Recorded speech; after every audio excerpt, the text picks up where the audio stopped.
Hey, cousins. We got a lot of hot stuff to talk about. I just want to really quickly take the time out to thank the cousins that got into my recent post um, about the new day, giving them their flowers, and Cody needs a hard time.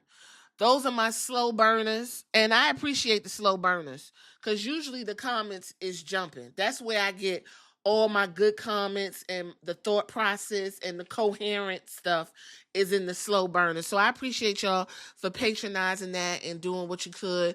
Watch, like, comment, subscribe. Thank you for the super chats. Thank you for everyone that goes and patronizes Girl What I Got to Do with Wrestling. It's always jumping. Yes, it's a little fee because I cut loose. I cut loose over there. But that little $2 helps your girl a lot because I got plans for what I want to do with this little space that I got on my desk in this section of my place. Okay?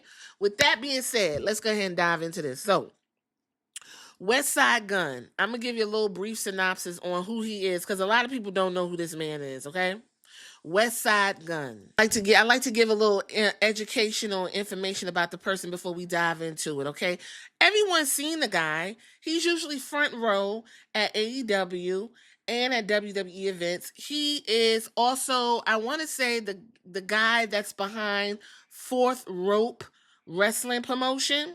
So here's a little synopsis, then we're going to dive into the information. Alvin Lamar Worthy, okay? Born in 82, so he's 43 years old. WestSide Gunn is an American rapper and fashion designer. Co-founded the label Griselda Records. Griselda is Griselda Blanco from the Cocaine Cowboys. I find that to be stupid, but I get it. Fine.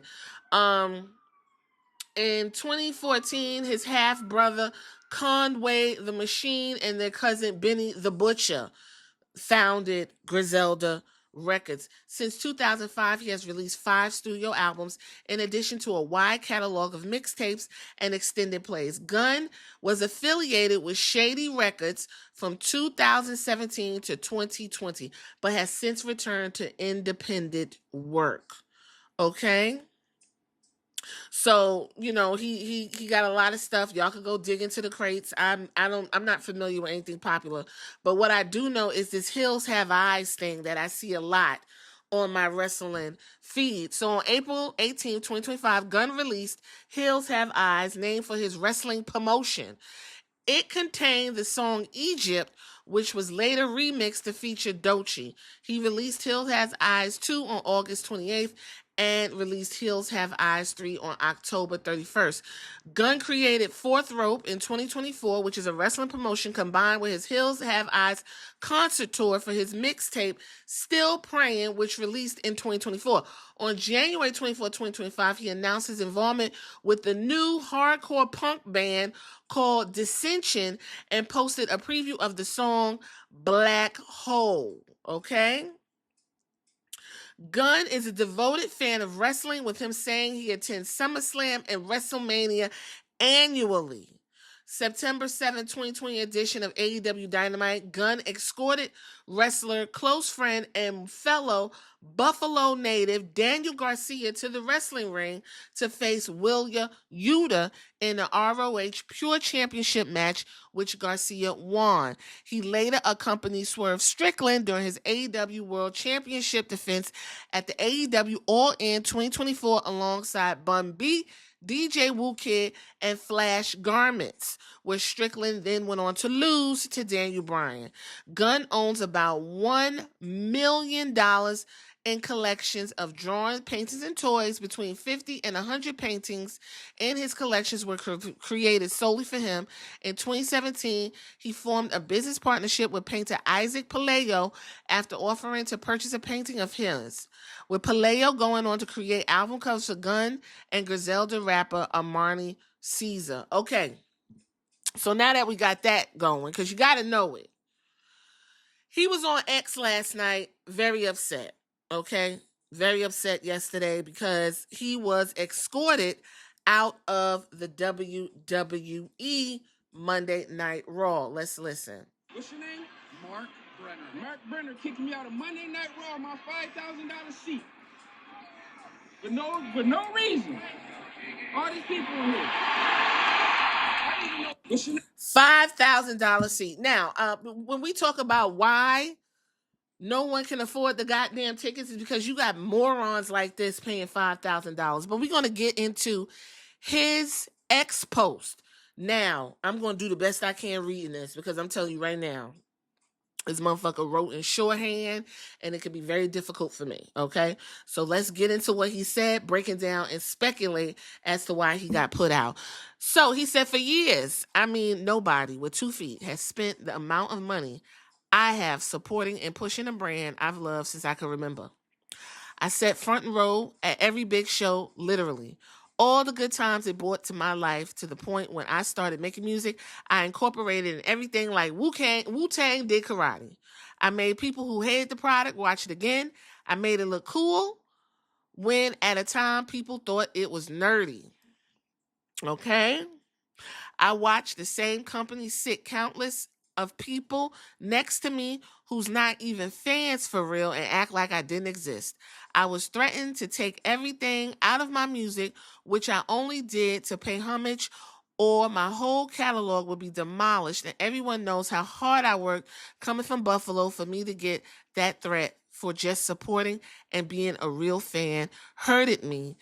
But I stayed quiet and still, like a crazy man, sat front row because I love the culture. I was even went viral for spending $50,000 on sweets. On my soul, I've only been respectful. I try having conversations with one individual because he's causing me all of these unnecessary cases. To be honest, he hates seeing a young black successful entrepreneur that could afford those seats and have to watch those chains dance across the screen, to the point Monday Night Raw starts at 8. I was kicked out by 8:03 after spending $5,000 for a seat plus travel, hotel, etc. in my own city for absolutely nothing. Okay, let's pause. Let's pause. Let's go back up here, and we finally, because everybody was like, what you talking about? Why he got kicked out? So we got the meat of the issue. He was threatened and told to take any reference or usage of the wrestling product out of his music. And he said he only did it to pay homage. But his whole catalog is essentially pro wrestling centered. So he would not have a catalog if he took all of that stuff out of there. So WWE. I don't know if it's WWE or AEW. He got kicked out of WWE, so that's the focus. Listen, TKO is in charge. Silver Lake is in charge of everything. These people about their money. If you're using their stuff and you're not giving the licensing up and paying for it, they're going to run you down. WestSide, let me tell you something. Money talks and bullshit walks. You think they're going to turn away your money? You to goof off that thought because you were spending money, somehow there was supposed to be loyalty for you?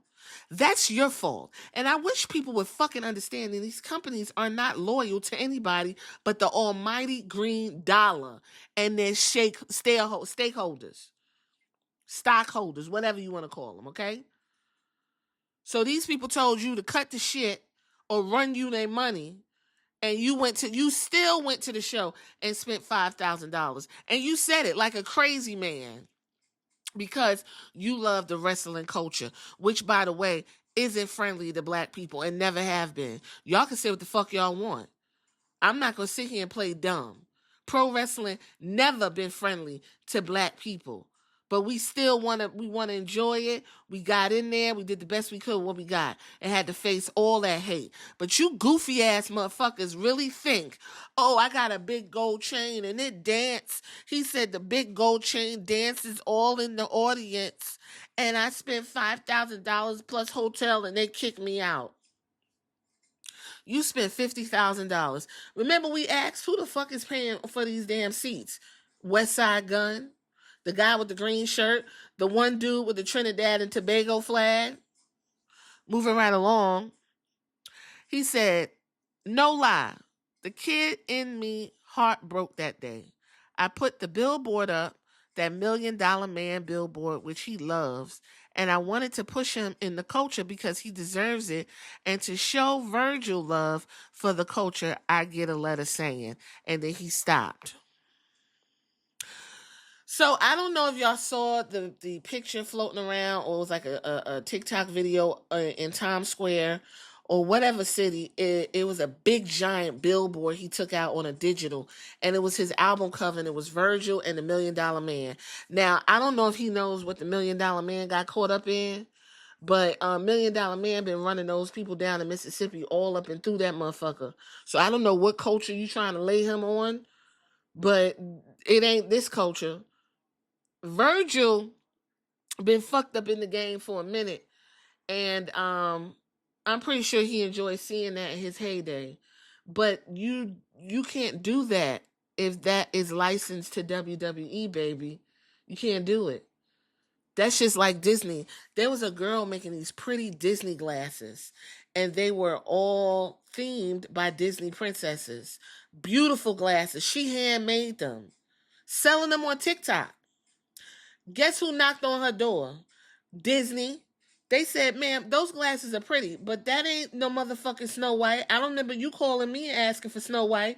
You better come up on some money, or you better stop using Snow White.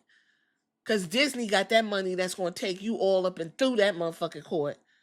So she figured something out, and she just calls him like Princess, centered or something. WestSide Gunn got comfortable in a culture that really wasn't for him. It really wasn't for him.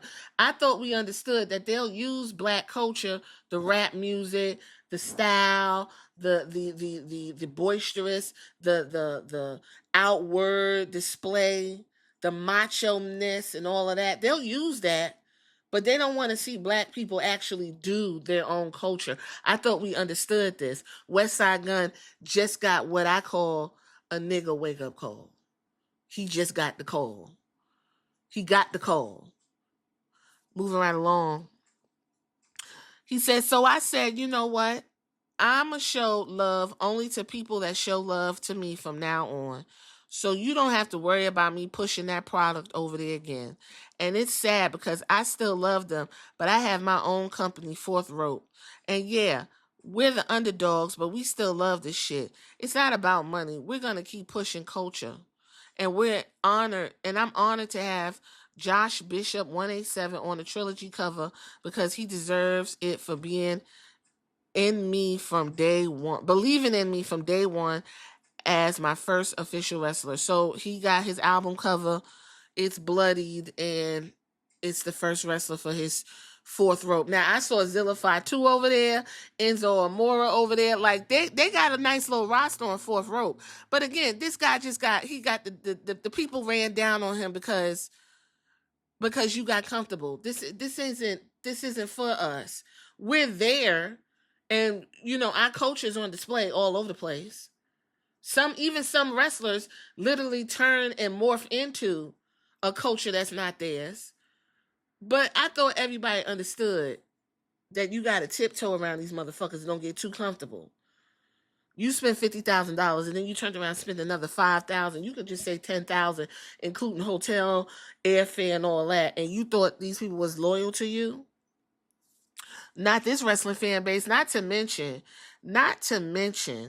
if you thought you was going to get on X of all places and find a place where people were going to empathize with you on this, you were wrong. What you should have did, WestSide Gunn, was always promote Fourth Rope. You should have never been at no WWE shows for $50,000. You could have had WWE shows playing on a big screen down to your Fourth Rope shows. You could have had you could have said Fourth Row presents WrestleMania night, had a exhibition match for Fourth Rope, and gave a free viewing of WrestleMania or SummerSlam on a big screen down to y'all gotta learn how to promote your shit properly. Okay? Because people would have came, they'd be like, so wait a minute, you mean to tell me I'm about to get some independent wrestling and get to watch some SummerSlam or WrestleMania for a small price, or however much the tickets cost? That right there is a $50 ticket. And you can offer free popcorn and drinks. So WestSide Gunn, you need to learn to promote your own shit. Promote your own shit. It's no longer Stone Cold said and The Rock said, Jabroni this. You are now the head of your own company, fourth row. You need to promote that own shit. Make your own language for it. Get those guys. Enzo know how to rap. Fucking Zillify too. I'm sure he wanna rap. We just heard all them rap and throw the N-word around and shit. You got guys already, some of them rockers and stuff, they want to parlay all that. You got your own record company. Come on, man, do better. So I'm going to be honest with you. I don't feel bad. You should have knew them people was coming for you eventually. You got comfortable as fuck and start using all this licensed product that belongs to the WWE. So I can't be mad at them. Everybody knows. They even take down small creators.